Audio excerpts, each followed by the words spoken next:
Cari fratelli e sorelle, buongiorno. Chers frères et sœurs, bonjour. Nous écoutons la catéchèse du pape François à Rome le 16 septembre 2020.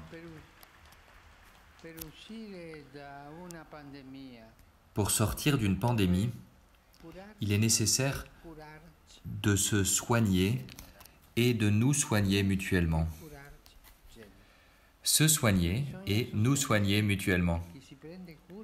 Et il faut soutenir ceux qui prennent soin des plus pauvres, des malades et des personnes âgées. On a l'habitude de laisser de côté les personnes âgées, de les abandonner. Cela n'est pas beau. Ces personnes, bien définies par le terme espagnol cuidadores, les soignants, ceux qui prennent soin des malades, exercent un rôle essentiel dans la société d'aujourd'hui, même si souvent elles ne reçoivent pas la reconnaissance et la rémunération qu'elles méritent. Prendre soin est une règle d'or de notre condition d'être humain, et cela apporte la santé et l'espérance. Prendre soin de celui qui est malade, de celui qui a besoin, de celui qui est laissé de côté, c'est une richesse humaine et également chrétienne. Nous devons également apporter ce soin à notre maison commune, à la terre et à chaque créature. Toutes les formes de vie sont liées et notre santé dépend de celle des écosystèmes que Dieu a créés et dont il nous a chargés de prendre soin. En abuser, en revanche, est un grave péché qui crée des dommages, qui fait mal et qui rend malade. Le meilleur antidote contre cet usage impropre de notre maison commune, c'est la contemplation. Mais comment cela se fait-il? N'y a-t-il pas un vaccin pour cela? Pour le soin de la maison commune? Pour ne pas la laisser de côté? Quel est l'antidote contre la maladie de ne pas prendre soin de la maison commune? C'est la contemplation. Quand quelqu'un n'apprend pas à s'arrêter pour observer et pour observer ce qui est beau, il n'est pas étonnant que tout devienne objet d'usage et d'abus sans scrupule. D'usage et de rejet, de déchets. Toutefois, notre maison commune, la création, n'est pas une simple ressource. Les créatures ont une valeur en elles-mêmes et elles reflètent chacune à sa façon un rayon de la sagesse et bonté infinie de Dieu. Cette valeur et ce rayon de lumière divine doit être découvert. Et pour le découvrir, nous avons besoin de rester en silence, nous avons besoin d'écouter, nous avons besoin de contempler. Même la contemplation guérit l'âme. Sans contemplation, on tombe facilement dans un anthropocentrisme déséquilibré et orgueilleux, où le moi est au centre de tout, qui surdimensionne ainsi notre rôle d'être humain et nous place comme les dominateurs absolus de toutes les autres créatures. Une interprétation déformée des textes bibliques sur la création a pu contribuer à cette vision erronée qui conduit à exploiter la terre jusqu'à l'étouffer. Exploiter la création, voilà ce qu'est le péché. Nous croyons, nous, que nous sommes au centre en prétendant occuper la place de Dieu et ainsi nous détruisons l'harmonie de la création, l'harmonie du dessein de Dieu. nous devenons des prédateurs. Nous oublions notre vocation de gardien de la vie.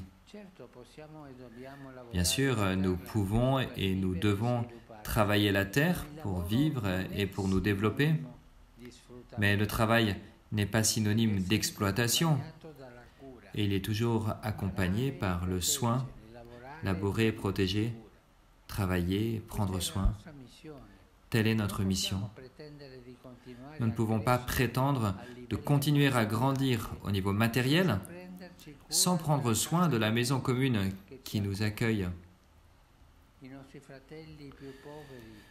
Nos frères les plus pauvres et notre mère, la terre, gémissent à cause des dommages et de l'injustice que nous avons provoqués. Et ils réclament une autre route. Ils réclament de nous une conversion, un changement de route. Prendre soin également de la terre, de la création. Il est donc important de retrouver cette dimension contemplative, c'est-à-dire de regarder la terre, de regarder la création comme un don et non pas comme quelque chose à exploiter pour mon propre profit. Non, quand nous contemplons, nous découvrons chez les autres et dans la nature quelque chose de beaucoup plus grand que leur utilité. Là est le cœur du problème. Contempler, c'est aller au-delà de l'utilité d'une chose. Contempler la beauté, ça ne veut pas dire l'exploiter. Contempler, c'est une gratuité.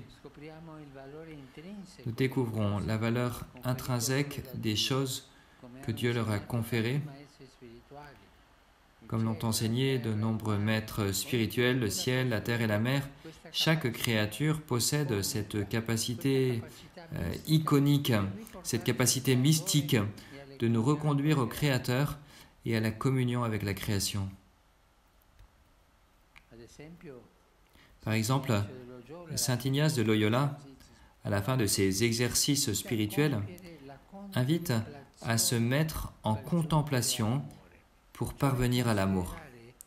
C'est-à-dire, il invite à considérer comment Dieu regarde ses créatures et à se réjouir avec elles, à découvrir la présence de Dieu dans ses créatures et avec liberté et grâce à les aimer et à en prendre soin. La contemplation qui nous conduit à une attitude de soin, ce n'est pas le fait de regarder la nature de l'extérieur, comme si nous n'y étions pas plongés. Nous sommes au contraire à l'intérieur de la nature, nous faisons partie de la nature. La contemplation se fait donc plutôt à partir de l'intérieur, en se reconnaissant comme une partie de la création, en devenant des protagonistes et non pas de simples observateurs d'une réalité amorphe qu'il ne s'agirait que d'exploiter. Celui qui contemple de cette manière éprouve de l'émerveillement, non seulement pour ce qu'il voit, mais également parce qu'il se sent faire partie intégrante de cette beauté et il se sent également appelé à la préserver et à la protéger. Et il y a une chose que nous ne devons pas oublier. Celui qui ne sait pas contempler la nature, la création, ne sait pas non plus contempler les personnes dans leur richesse. Et celui qui vit pour exploiter la nature finit par exploiter les personnes et les traiter comme des esclaves. C'est une loi universelle.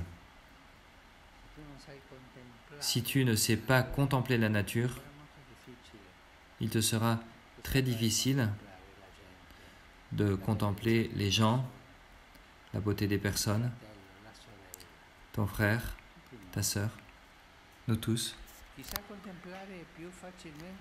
Celui qui sait contempler se mettra plus facilement à l'œuvre pour changer ce qui cause la dégradation et des dommages à la santé il s'engagera à éduquer et à promouvoir de nouvelles habitudes de production et de consommation, à contribuer à un nouveau modèle de croissance économique qui garantisse le respect de la maison commune et le respect pour les personnes.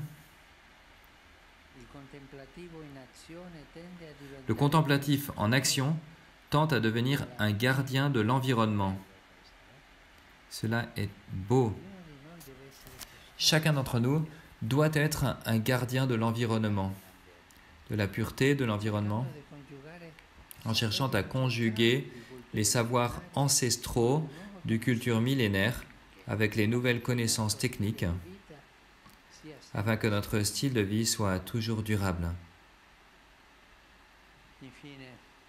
Enfin, contempler et prendre soin. Voilà deux attitudes qui montrent la voie pour corriger et rééquilibrer notre relation d'être humain avec la création. Très souvent, notre relation avec la création semble être une relation entre ennemis. Détruire la création à mon avantage, pour mon profit. Exploiter la création pour mon propre profit. N'oublions pas que cela se paye cher. N'oublions pas ce dicton espagnol, Dieu pardonne toujours. Nous pardonnons parfois. La nature ne pardonne jamais. Aujourd'hui, je lisais dans le journal une nouvelle sur ces deux grands glaciers de l'Antarctique, près de la mer d'Amundsen. Ils vont tomber. Ce sera terrible, parce que le niveau de la mer va monter, et cela provoquera de nombreuses difficultés et beaucoup de mal. Et pourquoi ? À cause du réchauffement, du manque de soins de l'environnement, du manque de soins de la maison commune. En revanche, si nous avons cette relation, je me permets le mot, cette relation fraternelle, au sens figuré bien sûr, un rapport fraternel avec la création, nous deviendrons les gardiens de la maison commune, les gardiens de la vie et les gardiens de l'espérance.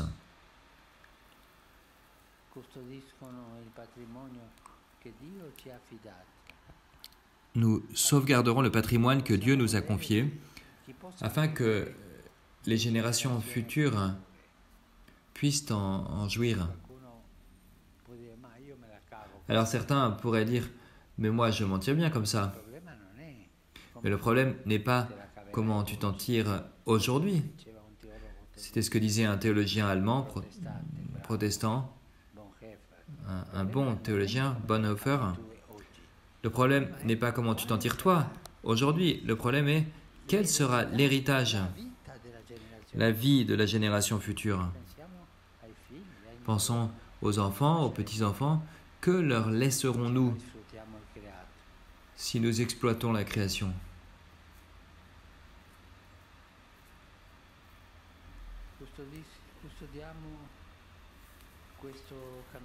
Sauvegardons ce chemin, ainsi nous deviendrons des gardiens de la maison commune, des gardiens de la vie et de l'espérance. Sauvegardons le patrimoine que Dieu nous a confié, afin que les générations futures puissent en profiter. Je pense de manière particulière aux peuples autochtones, envers lesquels nous avons tous une dette de reconnaissance et même de pénitence pour réparer tout le mal que nous leur avons fait. Mais je pense également à ces mouvements, ces associations, groupes populaires qui s'engagent pour protéger leur territoire avec ses valeurs naturelles et culturelles. Ces réalités sociales ne sont pas toujours appréciées. On leur fait même parfois obstacle, parce qu'elles ne produisent pas d'argent. Mais en réalité, elles contribuent à une révolution pacifique. Nous pourrions l'appeler la révolution du soin.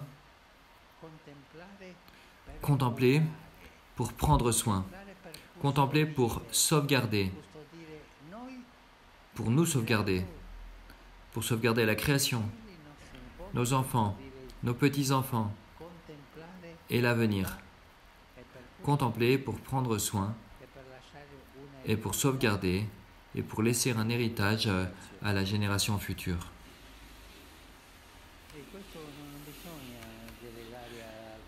Il ne faut pas déléguer à certaines personnes uniquement.